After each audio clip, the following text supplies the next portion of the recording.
So anyway, that is the Blue Box. It is cool, and it will definitely be featured on something I record in the near future.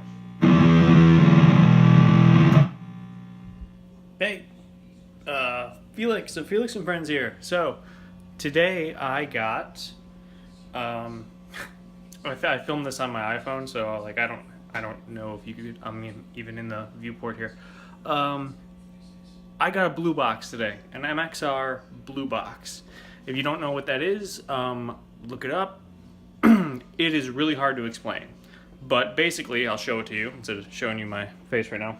Basically, it's this guy right down here. This one. This one. I have lovely lighting in this room. The MXR Blue Box. So what this guy is, he basically takes your tone and doubles it. It doesn't duplicate it. It actually takes your tone 2 octaves down and adds a ton of fuzz.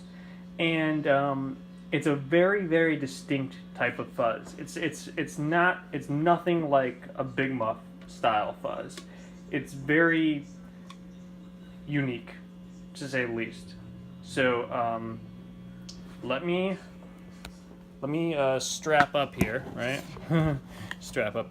Let me get my guitar on, and I will give you a demo of exactly what the Blue Box sounds like. So check it out. Here is the Blue Box in action.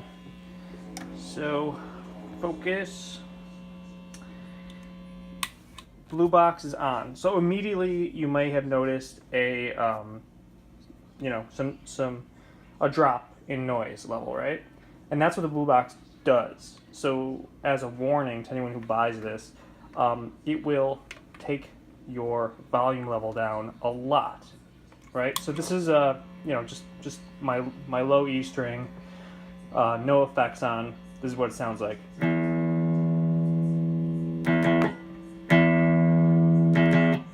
Okay, so you hear that volume right there.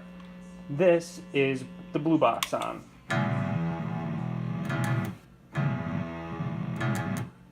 Okay, so it's a drastic drop in volume. So I'm gonna take the output, and I'm just gonna take just all the way up. So now it sounds like.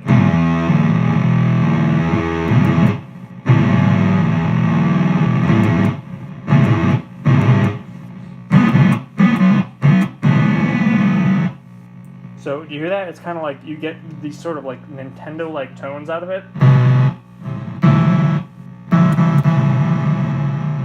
And the decay on there is really quick. So you get this attack and then decay comes really quick. So listen real quick.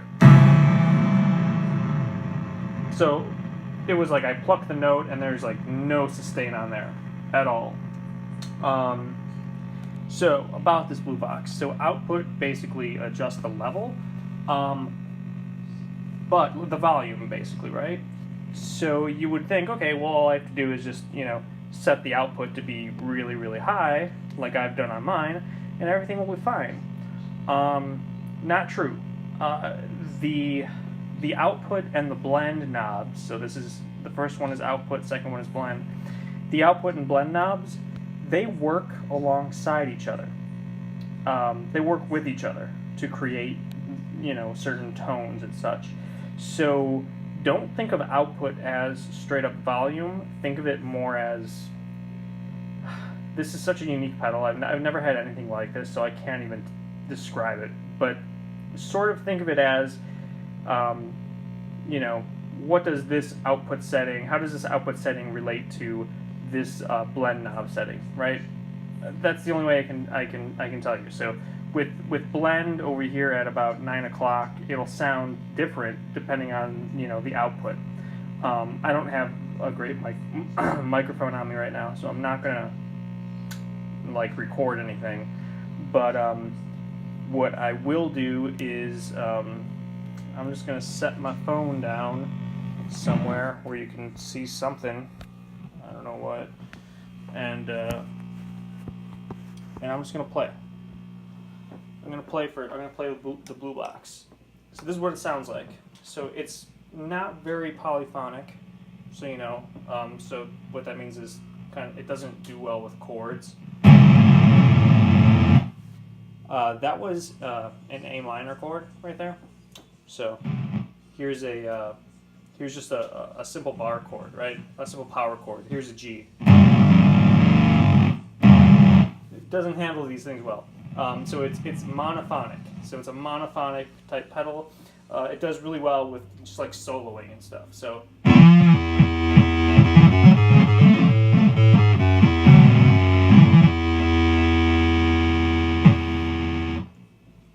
that's the kind of sound you get out of it.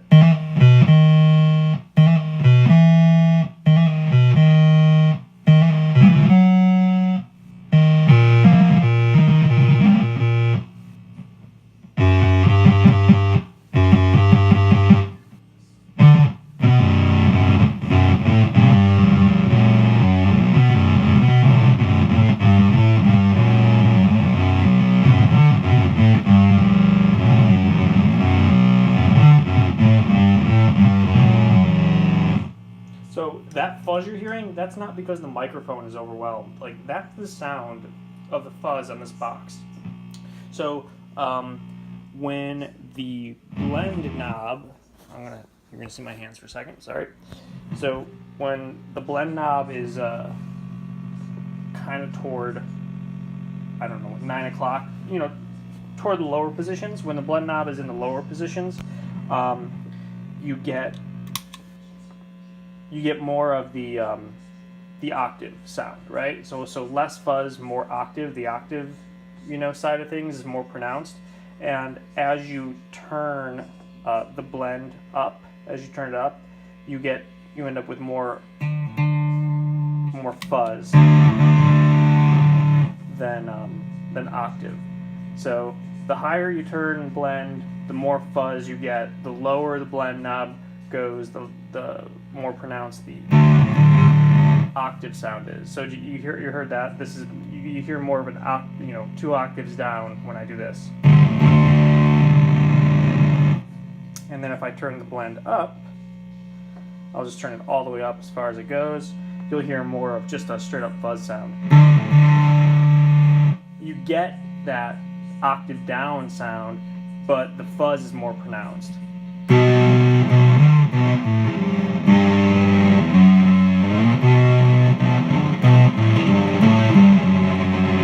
So that's me playing guitar with one hand. So yeah, I'm just doing hammer-ons for that whole thing. So.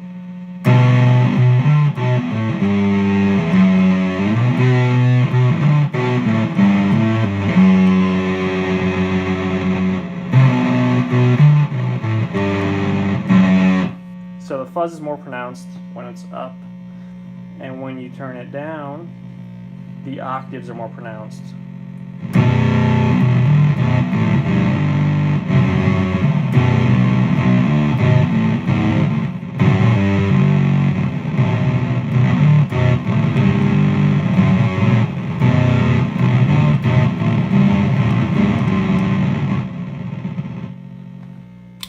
Alright, so you sort of get the idea. That is the Blue Box. That's the latest addition to my collection over here. Right now I have it sitting in between the Big Muff and the Metal Muff. I don't use the Metal Muff much at all. I haven't really used this guy much. I've played around with it. It's fun. It's a fun toy. The Blue Box is also going to be a fun toy to play with. Downsides are that it will drop your volume drastically. So the second you turn this thing on, you have to turn the volume up on your amp. So that kind of sucks. But so this is my first day with it.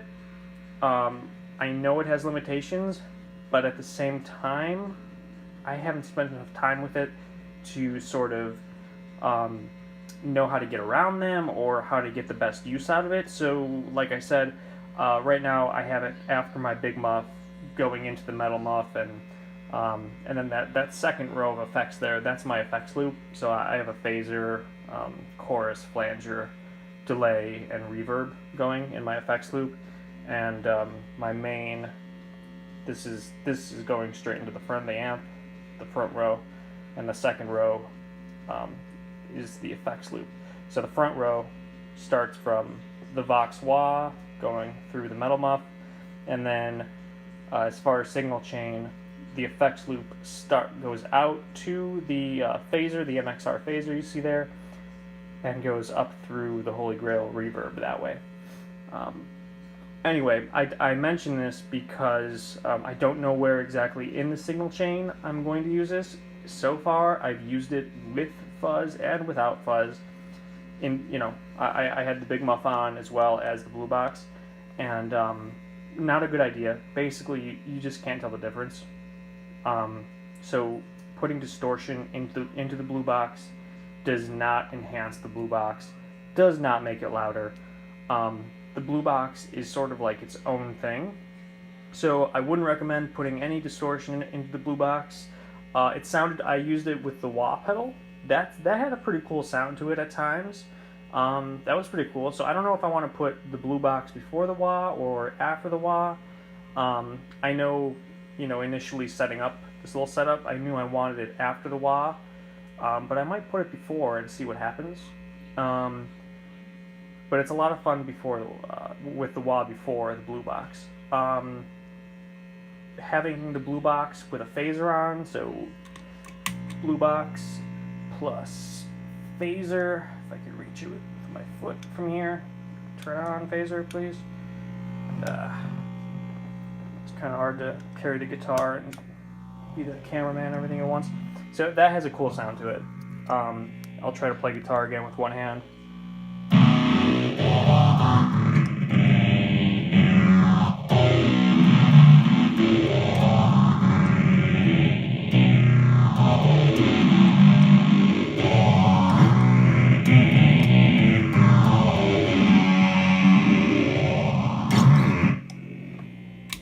Yeah, so that's what phaser and blue box sounds like.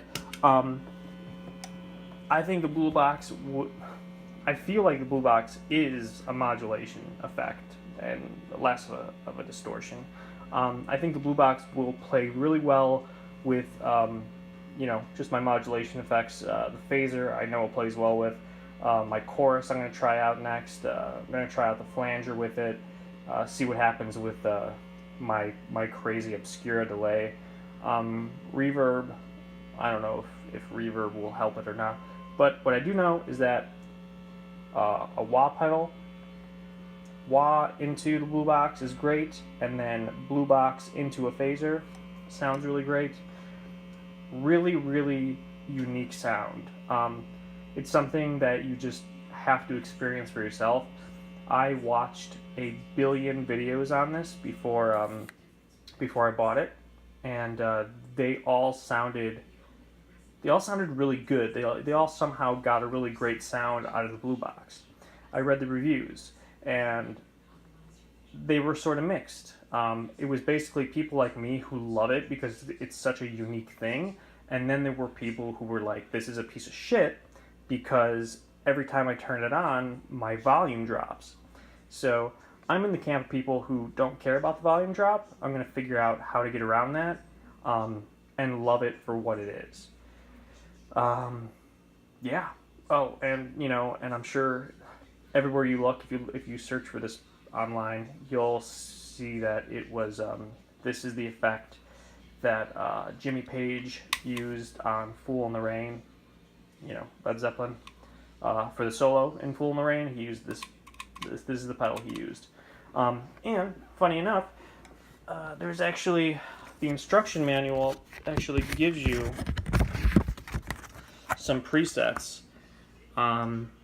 So some sample settings. So 7th Army Fat Fuzz. So I think that's like the Jack White riff that I've been playing throughout this video. Then there's Droolin' in the Rain, which is basically Fool in the Rain, that that solo. And then there's this Defunk Maglite. I have no clue what that means. But yeah, usually when I get a pedal and I see the sample settings, I'm like, yeah, whatever, and I just toss it aside. But in this case, it ended up actually being pretty useful. So, anyway, that is. That is the Blue Box. It is cool, and it will definitely be featured on something I record in the near future.